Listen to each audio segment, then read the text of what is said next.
সমালোচক ব্যক্তিত্ব এবং সমালোচনা করা দুটি ভিন্ন পরিবেশ থেকে বের ওঠা মানুষ যখন একসাথে সংসার করতে শুরু করে, তাদের পছন্দ অপছন্দ, খাবার দাবারের ধরন, কথা বলার ধরন, পোশাক আশাক ইত্যাদির মধ্যে ডিফারেন্সেস থাকতেই পারে। কিন্তু আমরা অনেক সময় যেটা করি যে আমাদের পছন্দ মতো যদি কোনো কিছু না হয়, দেখা গেছে আমার পার্টনারের হয়তো পোশাক আশাকের প্যাটার্নগুলো আমার অনেক সময় ভালো লাগে না, বা আমি যেভাবে পছন্দ করছি সেভাবে হয়তো সে কোনো একটা কাজ করছে না। তো আমরা যে ভুলটা করি যে অনেক সময় আমরা সমালোচনা করতে শুরু করে দিই। তুমি এটা এভাবে কেন করো, তুমি ওইটা ওইভাবে কেন পড়ো, তুমি এভাবে কেন কথা বলো, এভাবে কেন কথা বলতে পারো না।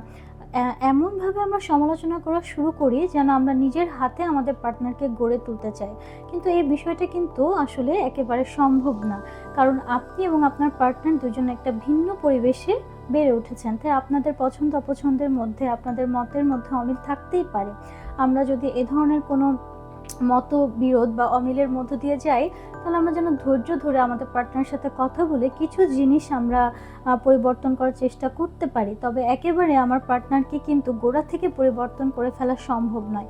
আর আমি যখন আমার পার্টনারকে এভাবে সমালোচনা করে কথা বলি, তখন তিনি কিন্তু অপমানিত বোধ করেন।